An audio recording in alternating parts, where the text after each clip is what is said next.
Andito kami guys ngayon sa dagat dahil birthday ng aking pamangkin. Anak siya nung kapatid ko na namatay. Dito namin dinaos ang kanyang 4th birthday.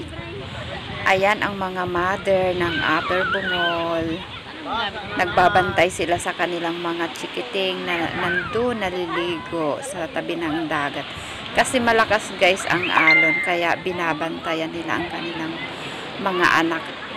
Kasi baka madala sila guys ng alon pabalik sa laot. Kaya binabantayan ng mga mothers. Ito naman ang paligid ng aming pinuntahan na beach. Ayan, mapuno. Madaming punong kahoy at saka malakas ang hangin. Kasi kahapon makulimlim. Ayan yung table na pinaglagyan namin ng mga pagkain. Free yan, walang bayad kasi sa ngayon close pa sila. Kaya, pero pwedeng maglagay ng pagkain basta wag lang mag-iiwan ng mga basura. Ayan, may malaking puno sa harap ng aming table. Lakad-lakad tayo guys dito sa may mga bangka. Tingnan natin ang paligid. Maraming basura guys.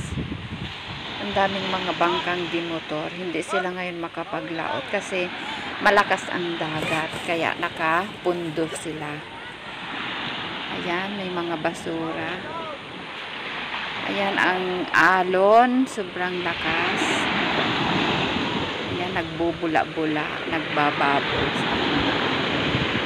Na humahampas sa dalampasigan. Pero malinaw guys ang tubig. Ayan. Malinaw naman ang tubig. Kahit siya ay maalon. Ang kagandahan lang talaga guys dito sa probinsya pag nandito ka nakatira. Pag ginusto mo maligo sa dagat, bababa lang dito sa dalampasigan. Pwede ka nang makaligo ng free.